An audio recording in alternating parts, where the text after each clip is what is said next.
All right. Good morning, good afternoon, and good evening. Today we have Sam, and he's going to talk about the conscious and subconscious mind. All right, man.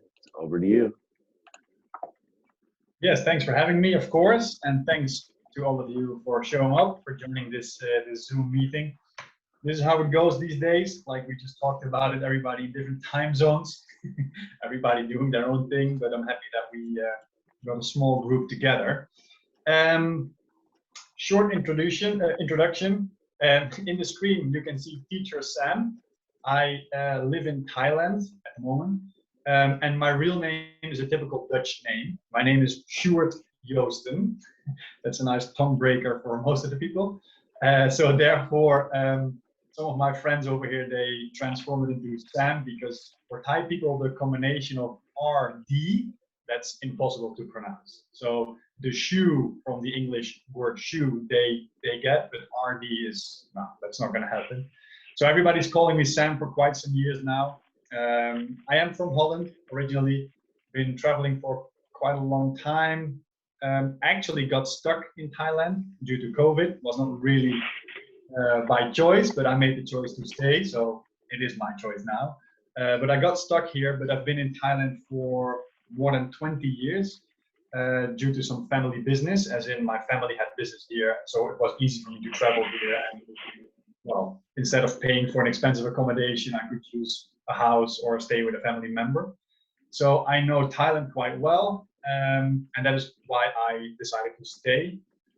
At the moment, I'm living in Hua Hin. I'm not sure if you guys are familiar with Thailand or anything inside the country, but I'm in Hua Hin. That is the royal, well, the royal beach section is what it all started with. So it used to be a fisherman's village, and now the royal family struck down a few years ago. So now it's booming and everything is growing and resorts are popping up. But therefore also more health and wellness awareness. And that's why I thought this actually could be a good spot for me as well. I don't like a big city like Bangkok, not only the pollution, but also I'm not really a big city kind of guy, I think. I love to be there, but I also love to leave and go back to my beach place where I am right now. So that is short where I am and who I am. And then the introduction of how I got where I am right now with my wellness coaching. A very long story, very short. I used to play ice hockey, and I thought if you have the biggest biceps, you're a cool dude. So it was all about the aesthetics. I started the gym in Holland and a personal training boutique studio 2 years after. So I was really focused on big arms, six packs, whatever you want when you come to the gym, let's say 15, 18 years ago. And at one point, I thought that I was not really fulfilled when I came back home. So I thought I want to do more. And I was performing on quite a high level. I mean, ice hockey for the people in Canada, America, not that level. I'm not NHL worthy or whatever, but in Europe, it was quite a high level. Let me put it this way, I was a paid athlete, so there where I played, I was okay. And due to injuries, due to communication with team members and everything, I actually discovered that I was more interested in the body-mind connection. Of course, still I want to look good, but for me it was also important why certain guys in my team, and I was one of them, recovered faster than others. And that's where I first almost, that was, I think, my first awareness of a mindset, a positive mindset, a positive self-talk. For me, it was something normal. And as soon as I got aware from that, I shut down one of my two gyms, the more commercial one. I cleaned the whole place out, and I said I want to become more of a coaching gym. So of course, if you want to come in for the aesthetics, more than welcome. But staff and interior is more focused on being together, getting together, social life, community, and the connection with each other, and mainly with yourself, of course. So the coaching was also more on your lifestyle.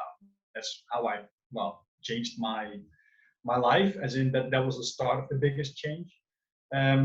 And I walked away from the whole gym part, I think, just 2 years later, and I completely focused on how does the mind work, because I got so interested and I couldn't really stop studying. that I really thought, okay, this is the new passion that I have.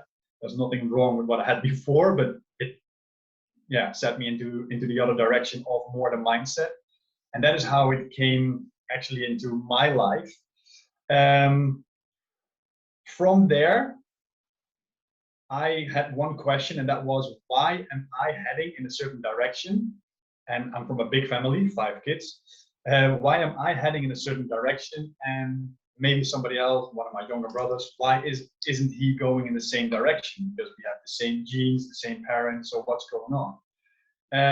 Very long story short, an alcoholic father was for me the reason to distance myself from the family and focus on myself and be aware of keeping the family close emotionally. But there's an English saying, if you don't want to catch the fleas, don't sleep with the dogs. So I thought in that case, I need some sort of distancing. And my younger brother, who was actually, well, let's say becoming similar to our father, he stayed really close and really saw his life developing in the way that for him was normal. And he was actually my first coaching client. I wasn't even a certified coach or whatever, but because I was dragging him more into my direction, I saw with just, for me, simple tools, not easy, but simple tools, I could bring a little bit of change into his perspective and therefore into his behavior and life. And that is where the passion for helping people reach the best possible state of their personal wellness, that is where it started. So that is the, well, let's say the run up to my wellness career. From there on out, I was just interested in everything. So I'm a certified CBT practitioner, cognitive behavioral therapist, TRE, so trauma release exercise is something I'm really into.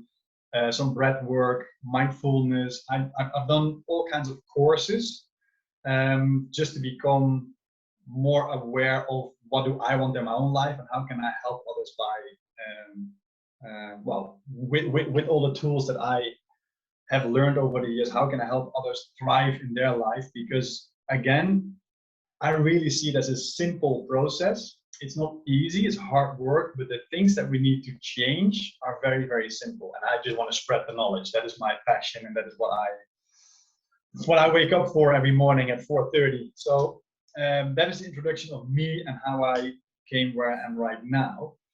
I'm not sure what the level of understanding is here in this group, of course. I am going to use the whiteboard a few times. No, that's not possible. No problem. I am going to talk about the conscious mind and the subconscious mind. If you have any questions, please ask. I mean, for one, that is why I'm here, and two, the group is not that big, so there's lots of time to discuss things. The conscious and subconscious mind, to me, are the most important tools that we can use to direct yourself in your life. Like I said in the introduction, the injuries occur with everybody that plays on a high level. Injuries occur, and the first question for me was, how come some people recover faster than others? Of course, it could be just your body who is maybe stronger, or it is genetically maybe even, or it is because you take better care of your body. But as soon as one of my coaches started talking to guys that were actually injured, and the approach was different than the previous coach, that is where I discovered that there are a lot of things that we can make our body do by putting in more effort, and that is just a mindset. Simple example, one trainer told us, if you have an injury, take 1 or 2 weeks off, do some of your exercises, and then come back to me. That sounds lovely, because that is exactly what you want. You want to take a rest. Well, if you're my age, but that's what they told us back in the days. The other trainer always told us, if you can, we all ride bicycles in Holland, if you can ride your bicycle home, then you're not injured enough to stay home. So you come back to the ice, and there's always something you can do. And he made it happen. He made it positive for us. He showed us what we could do. There was also an extra trainer, so we could do things instead of sitting at home. So there was something, let's call it middle grounds, as in maybe you cannot participate with the team, but there's always more that you can do than just sit at home.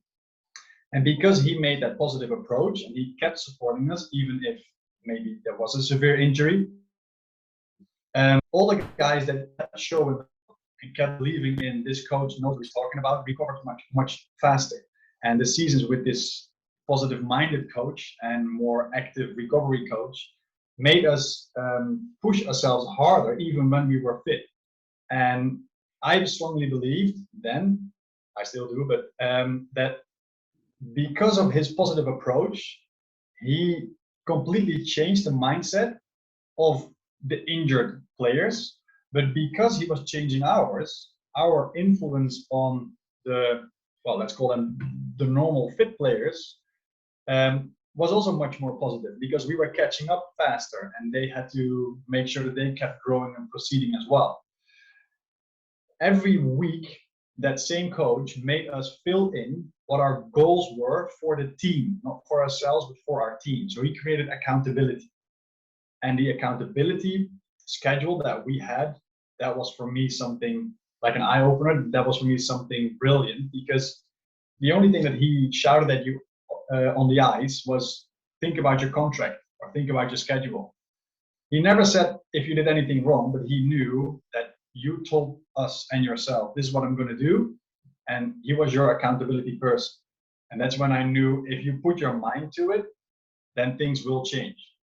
Otherwise, you would have still been stuck in the old trainer's perspective, as in you need to go home and you need to have a break or a rest.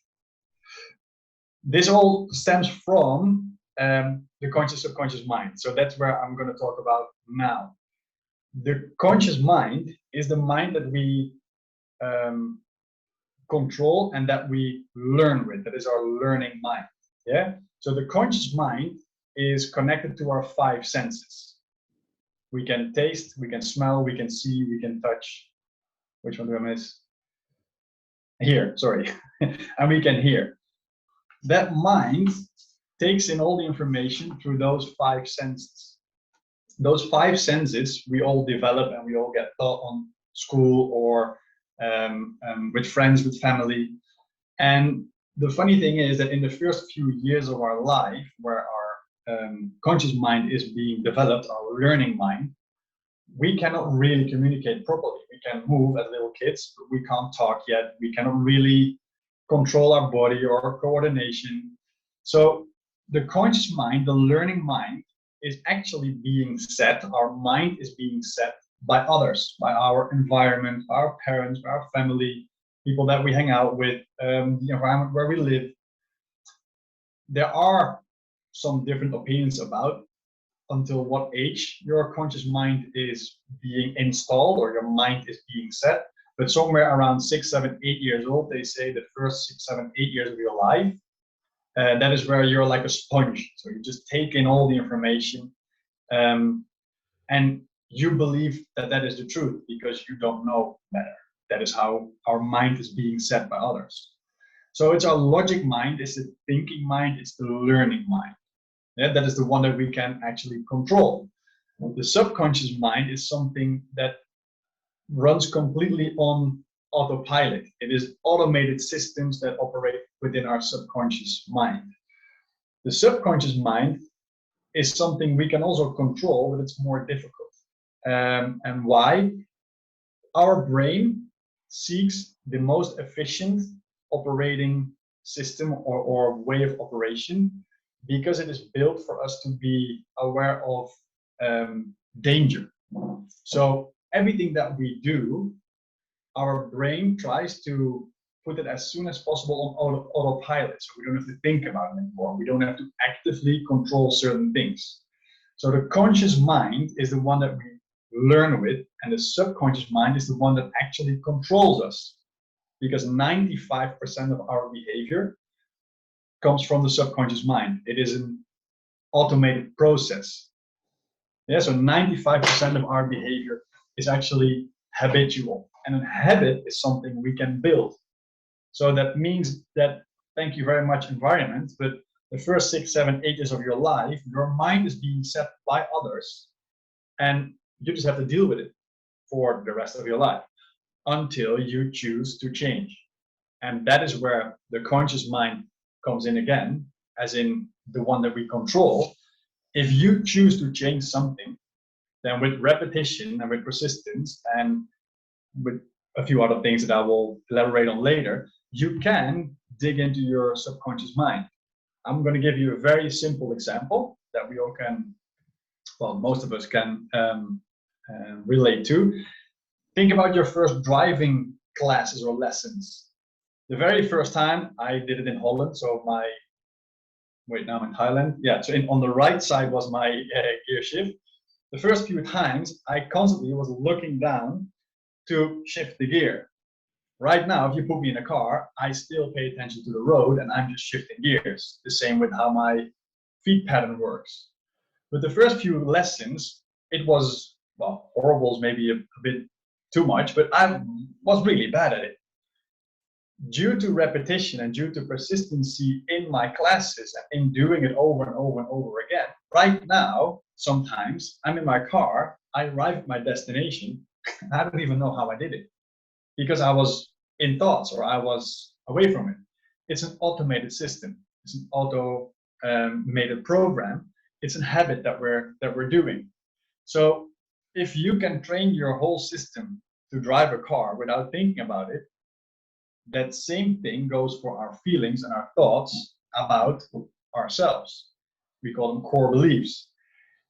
If you had let's say a bully in your childhood, and that person was always telling you that you are ugly, then probably you growing up and during your puberty, maybe later, or maybe still, you might have had some issues with feeling ugly or at least not very pretty. The chances are big. Just because somebody kept telling you this. If your parents tell you your name over and over and over again, then you will remember it. Your parents never told you, okay, your name is Sam, I'm going to tell you once, and now you have to remember it for the rest of your life. Because as a little kid, you keep hearing your name, you kept remembering it, and that's why now you know if people ask you what's your name, my name is Sam. Somebody told you this over and over and over again. To make it maybe a little bit more clear, in our subconscious mind, what happens in there are all of our basic life functions. Yeah, the basic life function stems from our automated systems in the subconscious mind. That's 95%. Think about breathing, your heart that's beating. If you want to stand up or you want to walk, most of us have no trouble doing it. So all the habits are in there. The learned behaviors that are in there, the 95% automated systems, let's call that the photo or the picture. Yeah, it's a picture that we have in our mind. How we feel about all these automated systems, that is the frame of the picture. So the picture is the automated system, and how we feel about it, that is the framework. The frame eventually gives meaning to what we think and what we believe. So the framework eventually tells us or puts us in a certain attitude. Yeah. To change your automated system, you have to get uncomfortable. And I'm going to do a very simple test with you guys right now. Everybody has certain ways of moving and of positioning yourself. The subconscious mind is going to be challenged right now. The first question I'm going to ask you guys, I have to stand up a little bit so you can see me, but I want you guys cross your arms. Just do this, cross your arms. Everybody does this straight away. This feels comfortable, probably this feels right, this is normal. Now the only thing I want you guys to do is change sides. So the other one has to go there. So I'm here, change. So you can see that you have to think about it, which one goes where. You're feeling certain things, there's a different experience. So it's something simple as cross your arms and then change it. It's costing us energy. Our brain is not agreeing with this because, oh shit, I have to pay attention. That was your conscious mind. So when I asked you cross your arms, subconscious. But when I ask you switch, that's the conscious mind, because I saw even some of the people looking down like, wait, what? That's your conscious mind. Those are your 5 senses that are active. That means, for me, it's easier. I have a watch and I have some bracelets. My watch is always covered. You can always see my bracelets, and you can not see my watch. So if I would tell myself I want to see my watch, I'm going to do this, I don't know, a few days, a few weeks, it will become easier to get there. And actually, I've been doing this, of course, as a test. I don't even know anymore what I did in the beginning. They both feel completely comfortable for me right now, after a lot of repetition. Yeah, so this is why repetition is key for you to change something in your automated systems. If you want to have a little bit of a laugh before you go to bed, I don't want to disturb your evening rituals, think about brushing your teeth. If you always do it with the right hand, just try it tonight. Give it a try, just maybe 30 seconds, but you have probably the toothpaste will end up on your nose, on your chin. It's difficult. It is intensely difficult. And it's something we don't even think about, because we always have been doing it with one hand. The conscious mind and the subconscious mind. You don't think about it, and you have to think about it. But the more we do it, the better we get at it. And these are just simple physical things, but it's an idea of how these two systems actually work. Any questions so far, guys? Long introduction, short little teaser? Not yet. No questions for me. That was we've had some other calls with speakers that talk about similar stuff, and so this has been cool so far. The brushing your teeth, and then the crossing of the arms. Yeah, that's getting new neurons are firing for sure. Yeah. Well, there's another one, and that is try to get dressed the other way around. And I don't mean put your shirt backwards, but I always put my right arm in first and my right foot in first. Try left. Some people even lose their balance. That's how deep grounded this is in your system. These are all small little things that you can challenge your brain with. There's even a research written about it. I'm not sure if it's really backed up completely, but it says if you cross your arms and your feet when you're sitting down, that means your right side of the brain controls the left, and the left side of the brain controls your right side. If you cross your arms and your feet, there's some sort of signal that's going crisscross. So if you study, if you read, if you do something, and you would cross your arms and your ankles, your feet, you're much more aware, because your body is changing from subconscious reading mechanism to conscious reading mechanisms. That is, it is not fully backed up yet, but there is research going on.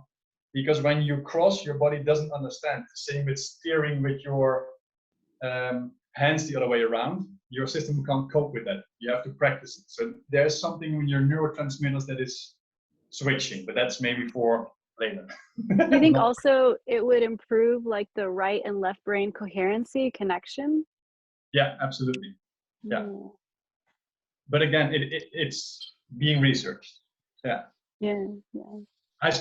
I do believe it myself. That's because I've been trying it, and I really feel like if I do that, so I'm not too lazy, but if I'm in an active position and I cross my legs and my hands and I look at something, it feels like there's more focus. Because I am, something is going on. Yeah.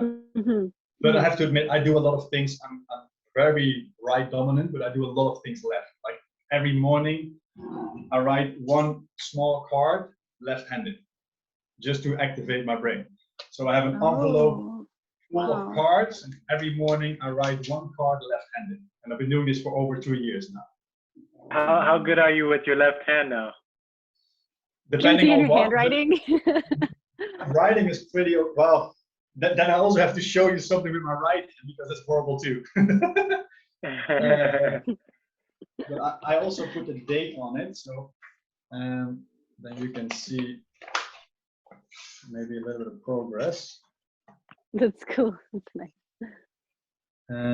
Because this one is pretty good, but where's the one from the beginning?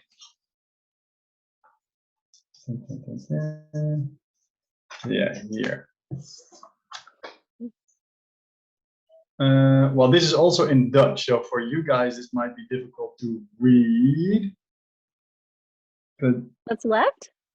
Yeah, this is left. Wow, that's really good. We can see your name. Yeah. It's actually Well, legible. So and this one is in English. You might be able to read it.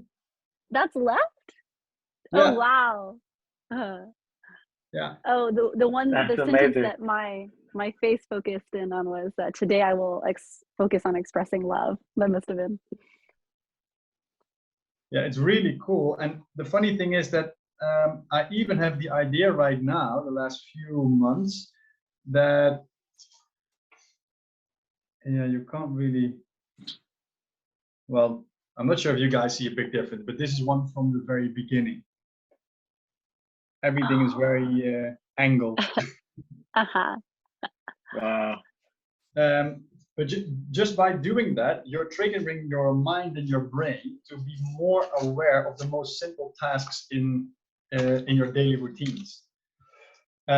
This takes me now maybe 3-4 minutes, but in the beginning it almost took me 10 minutes to write one card. So it is something you have to take in consideration as well, because you're really starting to train your brain in the writing process. But it's possible. It's possible. So we did the arm crossing. That of course is nice. I also want to show you guys how it works when it comes to the higher faculties we have. So we have our 5 senses here. In Dutch? Hear, smell, taste, touch, feel. Those 5. We also have our reason, our intuition, perception, will, memory, and imagination. Those are the higher faculties that we have. Those are the faculties that our subconscious mind learns with or runs on. Yeah, everything that makes sense, that is logic, that we learn, is the conscious mind, and the conscious mind puts this into our subconscious mind as soon as we reason with it, if we believe it, if we feel connected with it. Think about learning how to drive a car. You need to keep doing it over and over again until it became an automated system. The same thing is with beliefs, with feelings, and with thoughts. I hope you guys have a pen and paper ready, or maybe on your phone, or you can do it in your head if it's not close by. I might change the room a little bit because it was quite fun, but we're going to dig in a little bit. Don't worry, I'm also going to change it back, but I just want you guys to experience something. I am going to provide you guys, well, I think Matt's going to do it, but I'll ask him politely to do it for me, with a tool for this exercise, so you can stop negative self-talk. It's a simple tool I use for my coaching. I would like to provide it to everybody that's here or in the challenge. What we're going to do, guys, we're going to dig in into your, well, let's call it vibration, but in your state of mind. That's also something that comes from our mind, the state of mind. So what state are you in? We just had a funny example. I saw some smiles with crossing the arms and everything, so that's good. Now I would like you to, well, I don't like it, but I'm going to bring you guys down into a little bit of a sad vibration or a sad state of mind to get you out of there again as well. What I would like you to do, and this is also my CBT therapy part that shows up, I want you guys to close your eyes. You can do it now or when I'm finished talking, but I want you guys to close your eyes, and I want you to think of someone, a person in your life that you feel friction towards. Maybe somebody you had a fight with, maybe it's an old friend that you, I don't know, erased from your life, somebody who bullied you, maybe it's the guy who you just bumped into.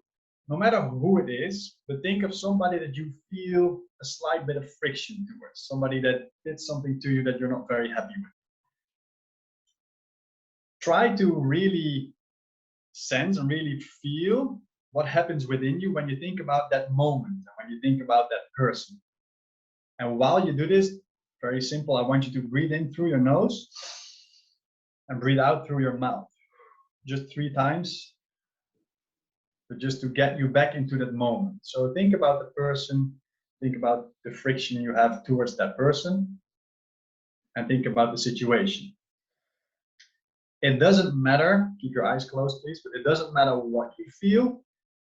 It is about what this person did to you and how the situation and or this person made you feel.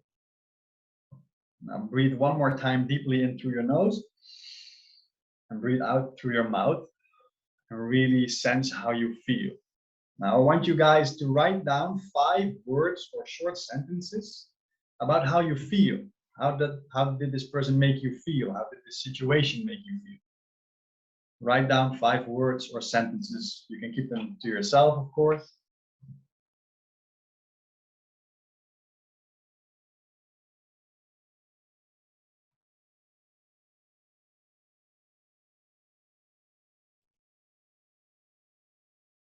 Because what you guys are doing now while you're writing, I'll just keep talking. What you guys are doing now is you called back a situation where you were unhappy with, and you relate to the situation from out of your own core values and core beliefs. For example, I think it's wrong to hit someone. Very simple, but I think that's wrong. There are a lot of people in the world that think that that's completely okay to do.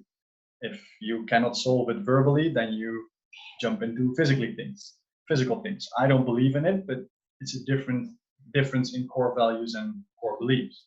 So what you guys are doing right now is showing, not me, but yourself, by writing down what you wrote, that this person has somewhere negatively influenced you and put you into a certain state.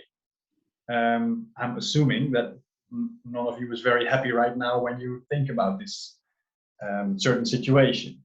So whatever you guys feel right now and whatever you think happened in the situation and whatever you are thinking of, it is the truth for you. It is your perspective.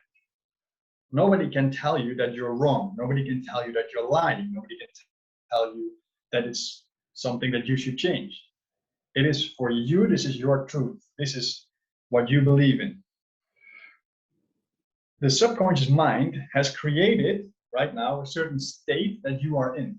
So I asked you guys consciously, so the conscious mind, to get back to a certain situation, and the picture that you had and the frame around it, that was your subconscious mind who put you into this feeling, into this state of mind, because you have your core values and your core beliefs. Your mind is set, so that's in your system. Probably right now, you guys don't feel very, very happy about this situation. Let me give you, I told you I was going to change the room, by the way. I warned you guys. Let me refer back to my personal situation with an alcoholic father. My younger brother always told people my life is going so badly because I have an alcoholic father. I, on the other hand, not to pat myself on the shoulder, but I had the same answer, but I always got the question, how come that you are so successful? I said, because I have an alcoholic father. So we had both the same answer. We had the same father, we had the same situation. But he looked at it like, I'm becoming an alcoholic or I'm becoming unsuccessful because my dad. And I thought, I'm becoming the other side. I'm going to go the other side because I have an alcoholic father. I don't want to be like him. So I'm going to fight against that feeling and I'm going to change certain things. So it's just a perspective change. I had maybe the same core values and maybe the same core beliefs. My mind was set in the same way. I thought it was completely normal to drink the whole day. I thought it was normal to be aggressive to people. That is what my example, my role model did. So we both were set in our minds with the same instrument, our alcoholic father. And this is what I want you guys to experience right now, because in everything there's something positive. And I tell myself in my affirmations, in my journals or whatever, I tell myself always how much I love my father. He has never told me he loved me. He's never told me he's proud of me. But when he came to my games or when he sees me do something successfully, I can see it in his eyes. And for me, that is enough. And for my brother, he needed to hear, I love you. He needed to hear, I'm proud of you. So with the exact same situation, we are just two different perspectives and two different outcomes, therefore. What I want you guys to do is to go back to the same situation that you were thinking of a few minutes ago. But before we go there, I want you guys to put a big smile on your face before you close your eyes, and you're going to think about the good things that this situation brought you. I mean, don't get me wrong. If you've been abused and you were thinking about that moment, I'm not telling you that the abusive moment was good, but look how much stronger it made you, or how much you've learned from this, or how thankful you maybe are that this person slammed the door in your face or whatever when you were trying to catch the elevator, because it made you meet another person. There's always something good about it as well. So put a big smile on your face, please. Close your eyes again. Totally forget the 5 sentences that you just wrote down. Breathe 3 times into your nose, out of your mouth, and think, okay, what have I learned from this? And how can I use this beneficially? What can I do to make this same situation in a more positive outcome? Take your time. This is always the more difficult part. Keep breathing, keep the eyes closed, and just keep asking yourself the question, what can I do? What can I learn? What have I learned? What do I want from this situation? But what is positive? And don't get me wrong, that person can still be a huge dickhead, but it's about you now. What can you do? And then again, write down maybe just 3, because again, this is always the more difficult part.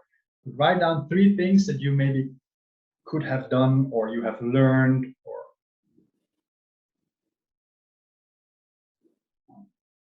and again, I thank my father for being an alcoholic in my affirmations. Because of him, I chose the healthy lifestyle. And because of him, I don't want to party and drink every evening. It's not something he did, but it's something I get out of the situation. So just 3. If you have more, please write down more, but just 3 is enough. So send love to that person. Tell yourself that it's not their fault that they did whatever they did, and you're going to learn from this.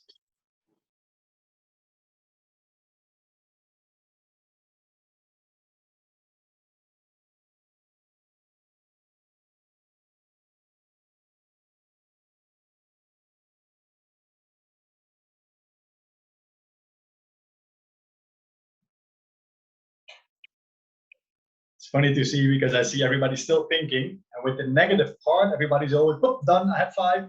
And then we go into the more positive part, and you see the eyes go everywhere, and everybody's thinking. All right. Everybody wrote something down? I found it to be inauthentic with myself to smile. I didn't want to do that, just so you know. I wanted to throw that out there. Yeah, no problem.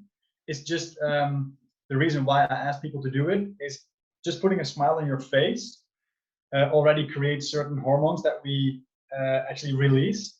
And it could, not everybody, but it could put us in a happier state of mind just by pretending to smile.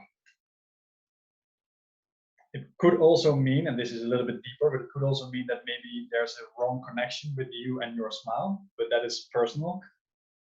Oh, that is accurate. Oh.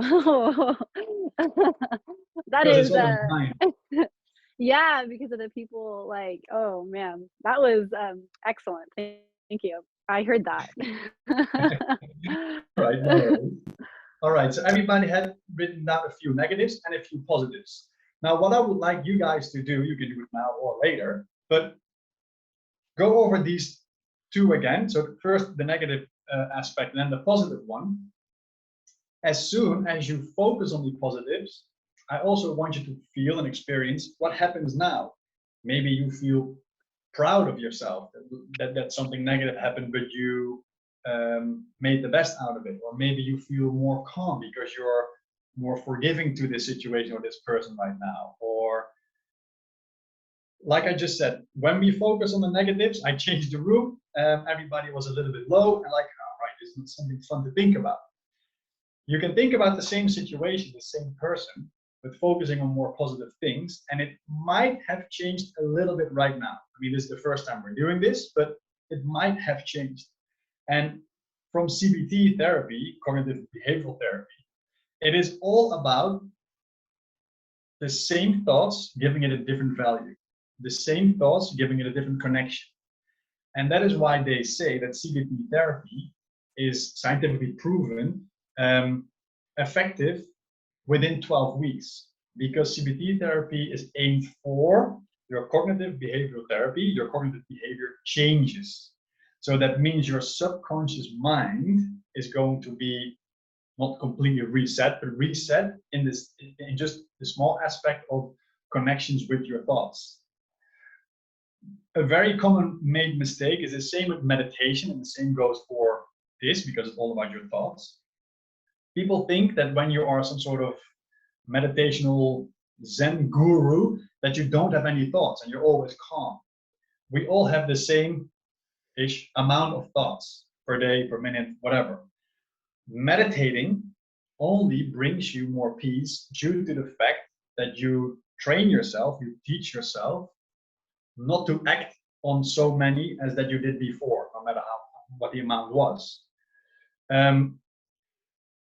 The impulses that you get, the thoughts that enter your mind, you can't stop them. CBT therapy, meditation will teach you, you can't stop your mind, you can't stop your brain. The only thing you can control is what do you give attention, where do you listen to, and what do you think of it? Because people call me very often an optimistic and positive thinker and happy and whatever. When I do the tool that I will provide you guys, the negative self-talk tool, if I read my own answers, I get scared. Like, really, do I have those kind of thoughts? Like, I don't deserve this, you're not worth it, why should you live so long? I have those thoughts, I have them. The only thing is, when they enter my mind, I push them aside and I state the opposite, most of the time twice. So if my negative inner voice tells me, you can't do this, which he has told me many times for this seminar as well, every time that I hear that, I tell myself, I can do this, it's going to be awesome. 1, 2, 3, poof, and it's gone. It takes practice. That's why CBT therapy is for 12 weeks. That's why TRE, the tension release exercises, also say the first few times that you experience it, you might not really feel something afterwards, but once your body gets used to the release of it, you might actually feel a little bit down or low, lethargic, whatever, after maybe your session of 10, 15 minutes. Some people can't even do it for 15 minutes. And this is all due to the fact that you're resetting your subconscious mind, something we cannot do through learning, because that is the conscious mind.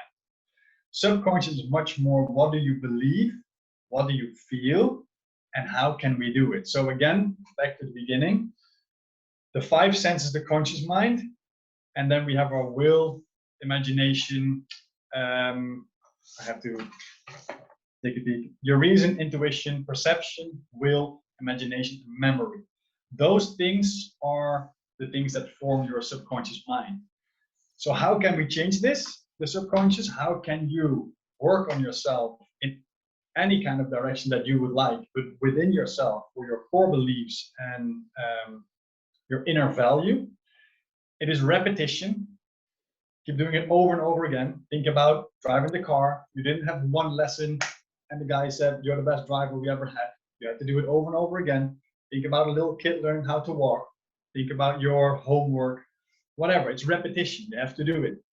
The only struggle is the downside, since we're all grown-ups and we've all lived a certain amount of years. I've been here now for 37 years.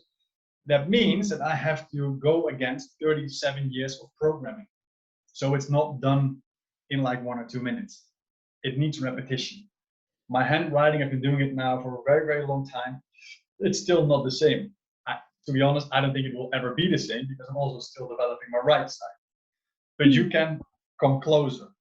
So you need your imagination, you need your reason. I believe those two are easiest reached through meditation. You need your repetition and your perception. For me, that means repeating things, but also state affirmations. I have a recording of my own voice. Of course, you can do it through YouTube, so you hear other people say affirmations to you. But I believe if I say them out loud in a mirror, I can see myself and hear myself. It really, well, let's say it enters me. But if I'm on my motorbike or if I'm in the car or whatever, I have a recording of my own voice and I hear my own voice. So I still believe somebody's telling me that I can do this seminar and I'm going to be amazing tonight or whatever my affirmation is. Yeah, because it's my own voice. And then the most important one that most of the people actually forget about is the level of awareness. You have to work on your awareness. It's very simple. Again, not easy, but simple. As soon as I told my younger brother, dude, we're in the same boat, but you're heading for the waterfall and I'm heading for the ocean where everything is open. I can do whatever I want. As soon as he saw, wait, I'm actually choosing to go that direction because I showed him, my dad is also an alcoholic and I don't drink.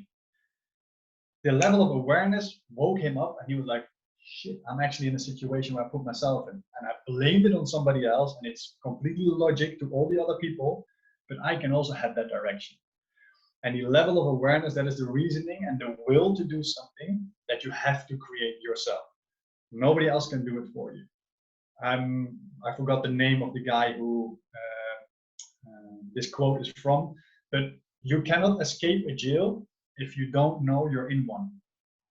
So if you're not aware of what's really going on, you can never change it. If you think that this person that you thought about in the exercise actually is a bad person and you're not willing to change it, then this will be a bad person for you for the rest of your life. No problem, it's a choice, but that's a negative thing. If you make it a positive thing, it can still be a negative person or a negative experience, but you focus on the positives. So that means that you are not being negative about the same situation.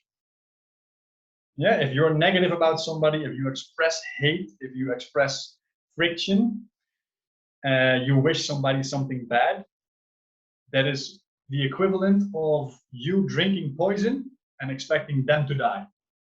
The poison is inside you. When you're angry, when you feel friction, when you are upset, they don't experience it, you do. So why would you put yourself in that state of mind? And that is a mindset shift that if you can control these kind of things, then every aspect in life will become a little bit more happy, a little bit more positive. I'm not going to say it's going to be a life changer. It could be, but I'm not going to say it is. But this is something that with the conscious and the subconscious mind, we have been dealt a certain hand. The first few years, people set your mind. You didn't do it. Now we can change it. And that is the conscious and the subconscious mind. The last thing, no, because I already told you guys, the negative self-talk tool. Yeah. Matt, I can't share whiteboard, or I can? Oh yeah, here I can. Wait, because I do want to run through the tool quickly, because now I still got you guys here. I'm just going to show you guys what I'm going to do. So this is one of the things no, sorry, wrong one. One of the documents, one of the tools that I sent to my clients. Oh, here. Sure. Yes, so all of you guys can see this now, correct? All right. Replace negative self-talk. Again, it's a simple tool, but it's not to apply and get into your subconscious system straight away. What we're going to do is we're going to replace your negative self-talk.